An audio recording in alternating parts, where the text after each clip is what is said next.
Okay, let's dive right into this. Welcome to The Explainer. Today, we're taking this incredibly fascinating journey from the microscopic DNA of digital maps all the way up to the massive, super complex scale of smart cities. We're going to look at how geographic information systems, specifically ArcGIS, allow us to take raw spatial data and literally transform it into the living, breathing infrastructure of tomorrow. So if you want to know exactly how the cities of the future are being designed right now, you are in the right place. Here is our roadmap for today. We're going to start with the DNA of digital maps, then look at how geoprocessing shapes that data. After that, we'll push beyond 2D into the 3D world, explore building smart cities, and finally, look ahead at the future of mapping. Section 1, the DNA of digital maps.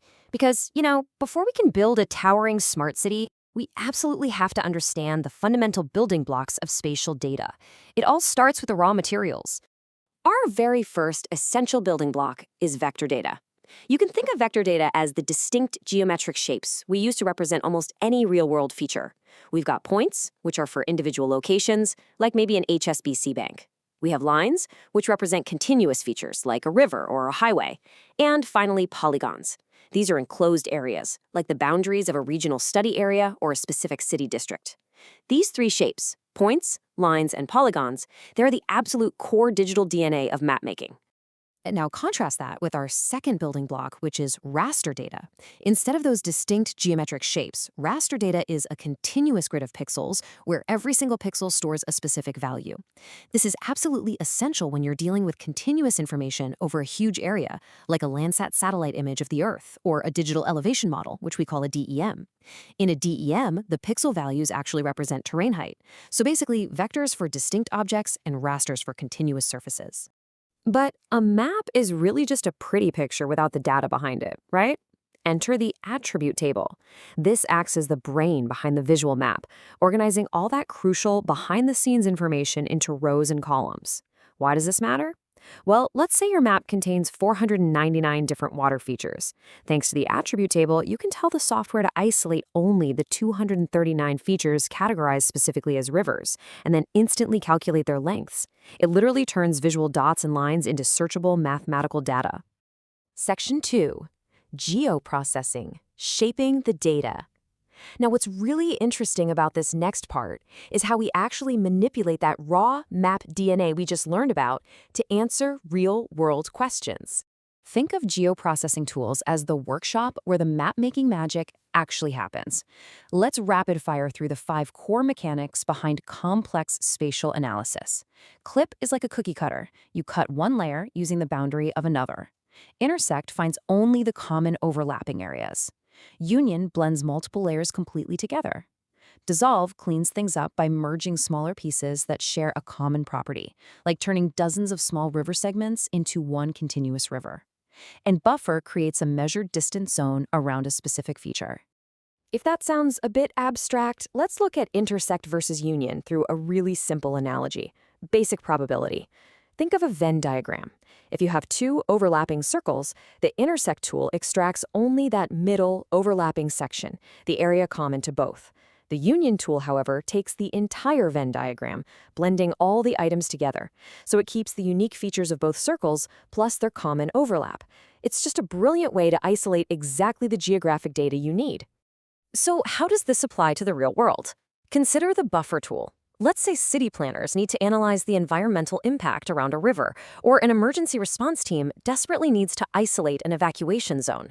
With the buffer tool, they can instantly map out a massive 2.5-kilometer distance zone, expanding out from the edges of a specific point or line. Just like that, you have a precise impact area to analyze and act upon. We can even use processing tools on raster data to uncover hidden natural features. For instance, extracting a complete river network from raw elevation data takes 3 simple steps in ArcGIS. First, fill. This smooths out the terrain data by filling in tiny digital imperfections. Second, flow direction, where the software calculates exactly which way water would move downhill from every single pixel. And third, flow accumulation. This calculates where all that water gathers, automatically drawing out the natural river basins. It's honestly an incredible way to turn raw height data into a fully usable hydrological map. Section 3. Beyond 2D, the 3D world. Let's zoom out our perspective once again, transitioning from flat 2D analytics into the awe-inspiring 3D environments that make modern GIS so incredibly powerful.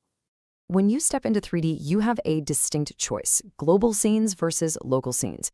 You'd use a global scene when you need to understand phenomena that literally wrap around the Earth. Think tracking global weather patterns, population data, or international shipping lines on a spherical surface.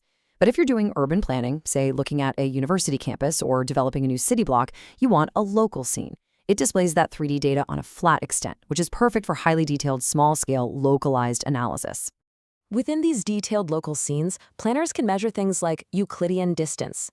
This is a tool that calculates the straight line distance from any point to its nearest target, often visualized as a heat map. Imagine plotting all the medical centers in a city.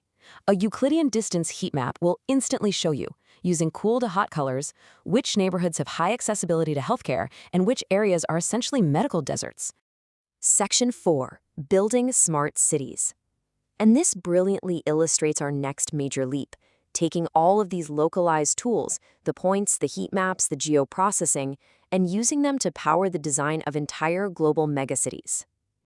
There's a quote from our source material that says, "ArcGIS is undeniably shaping the future of smart cities by providing the tools necessary for advanced urban planning and data-driven decision-making."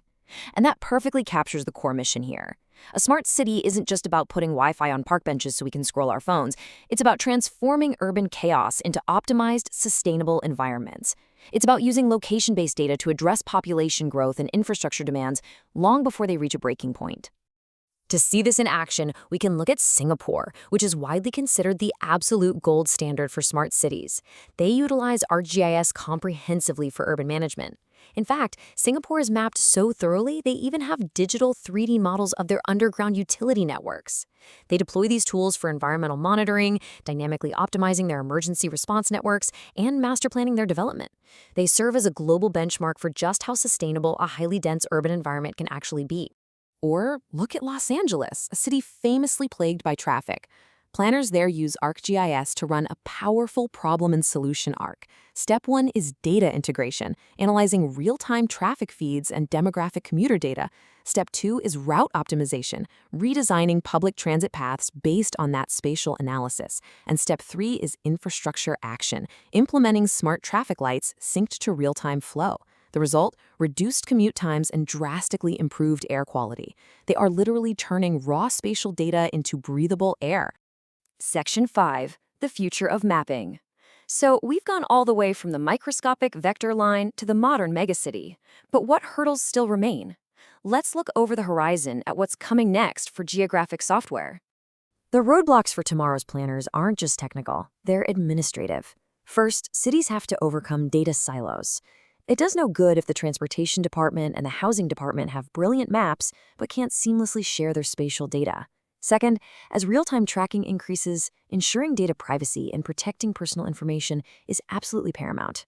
And third, establishing robust data governance means creating fair rules for open data principles so the public can actually trust the systems running their neighborhoods.